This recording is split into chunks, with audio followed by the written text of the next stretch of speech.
All right, guys, so I finally made it to the Dempster Highway. This is the entryway of the highway right here, and they have a big sign over here that kind of talks a little bit about the highway and some of its history and its significance.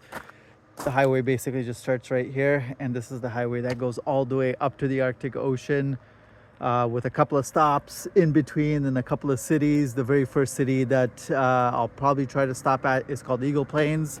And then the second city that I'll try to stop off at is called Inuvik. The third city is called Tuk, and Tuk is basically where the Arctic Ocean is, and it's a little bit farther north of there. But those are the three big cities that exist over here that I'm going to try to make a stop off at as I'm going through here. So I just went over there to that gas station over there and just filled up my car. I got all the provisions I think that I need here, because I've got my gas, I got my spare tire, I got my tire repair kit. Yesterday, I had to go to Canadian Tire and buy a jack because I didn't have a jack. So I tested that this morning to make sure the jack can lift the van.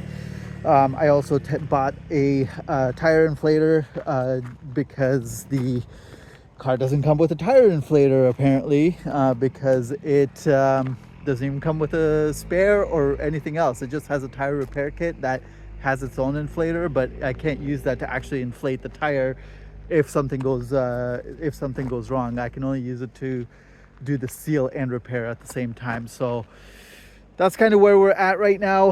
The sun's about to go down, so I'm probably not going to start the trek tonight. There is a city right up the street, it's about 30 minutes this way, called Dawson City, which is where I might go to crash for the night and then start my trek down the Dempster Highway tomorrow early in the morning.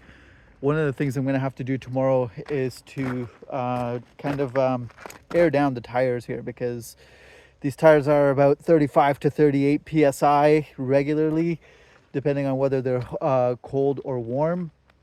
But everybody recommends that the tires get deflated by about 10 psi or so, just because when you have a softer tire, it lays a little bit more flat, and it prevents you from getting flat tires, because your tire isn't as rigid, it isn't as hard. So if it hits a rock, the tire has a bit of give, and that's the reason why everybody kind of tries to air down their tires before they start riding on this road, is to try to prevent those flat tires from happening.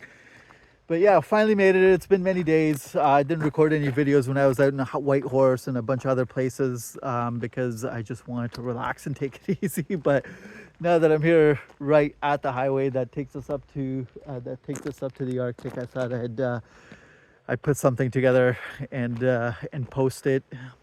Let's see. I may or may not put more videos as I go through, but when I get to the actual Arctic, for sure, I'll put up another video.